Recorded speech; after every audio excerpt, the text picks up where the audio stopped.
things, man. Let's get into these projections for the season, though, man. We did ESPN's projections on the rookies, and that got me to thinking, why don't we do our own stat projections for what we think this team is going to do this year? And I've got pretty much the entire offense. We're really just doing the offensive projections today. We'll get to the defensive projections another day. But offensively, I think that the Bears are going to do some good things offensively. And I'm going to be honest with you. I said this earlier in the season. I'm sorry, I said this earlier in the offseason, and I'm sticking to it. My expectations are not low. My expectations are not, I believe, let me double check here. ESPN had Caleb Williams about 3,500 yards, 23 touchdowns, low. What, 18 interceptions? Is that what it said? They didn't have interceptions on there. And the then one we had, the PFF or somebody. And then Roman Dunze, 800 yards, low. I got high expectations for this team, and I'm standing on that. So here are my way too early, Chicago Bears offensive projections here. Caleb Williams, 4,250 yards, 28 touchdowns, 14 interceptions. I think by the end of this season, we call him the best quarterback in Chicago Bears history.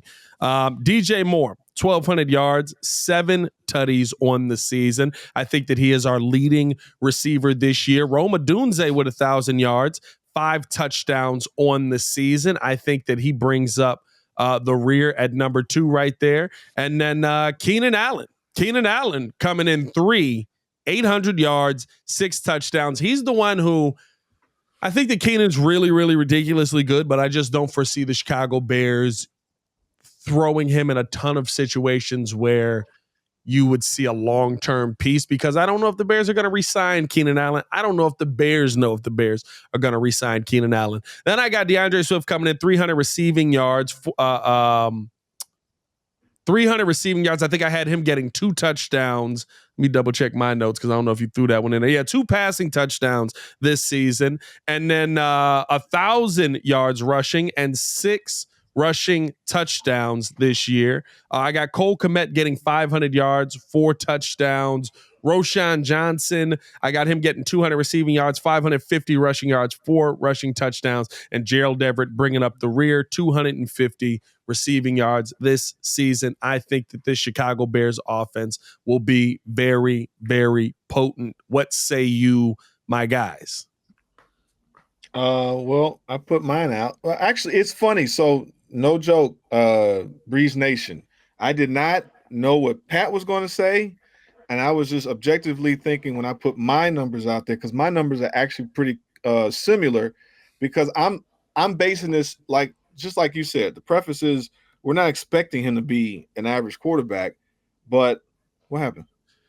You said similar. I was like similar. Yeah. So my point is that I'm basing this, if there's goals to possibly break a rookie record for passing, my numbers were pretty similar, because then I'm looking at all this talent, and it's like that means for the numbers that people have in the averages, everybody would have to take a hit based off what they're saying. So I'm looking at it like he's going to try to beat Andrew Luck's record, go for say 4,400 yards for passing. You need Danny 30 touchdowns with 16 interceptions. And then I said DJ Moore about 1,200. He's still the number 1 receiver to me. Rome gets over 1,000.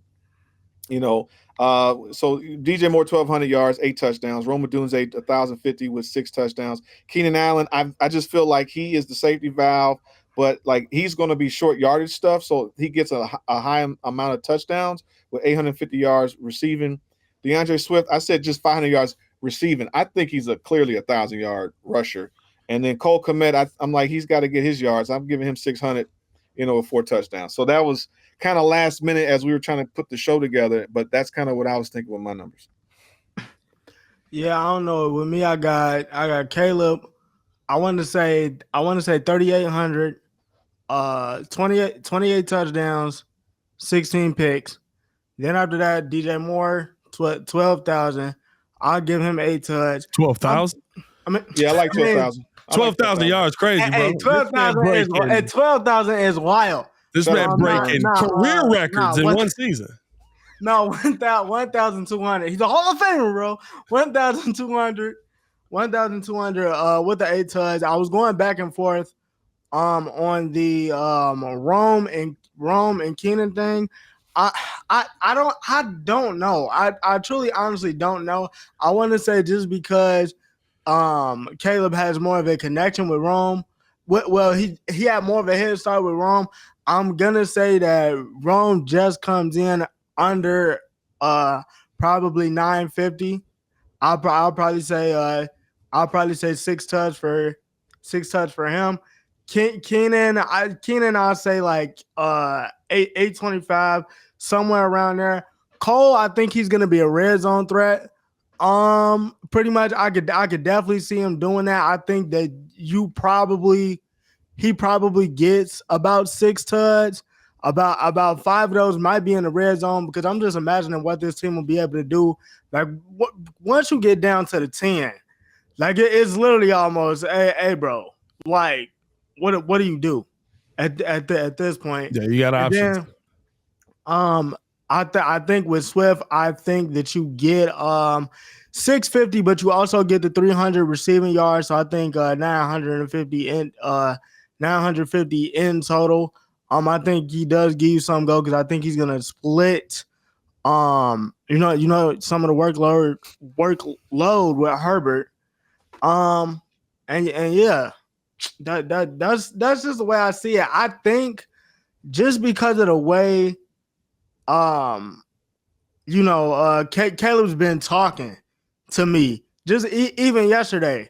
Hey, bro, we're doing this to help you. We know, we know that you're gonna get better. Yeah, I know. Yeah, I know. He's setting out to do he's not something he's not hiding from the pressure. He's not shying away from the pressure. No, facts. And I'll say this. I see people in the comments talking about 550. Gray Bush said 550 yards for Roshan for a third string running back. Y'all know knowledge is already, yeah, it is what it is. I don't think Roshan is our third string running back. I don't. I think Khalil Herbert. I think that Khalil Herbert need to get prepared either to play for another team or to get his special teams reps ready. Oh, and he's never been a special teamer. And it's not a slight to Khalil Herbert. It's just I think that you have more ability to.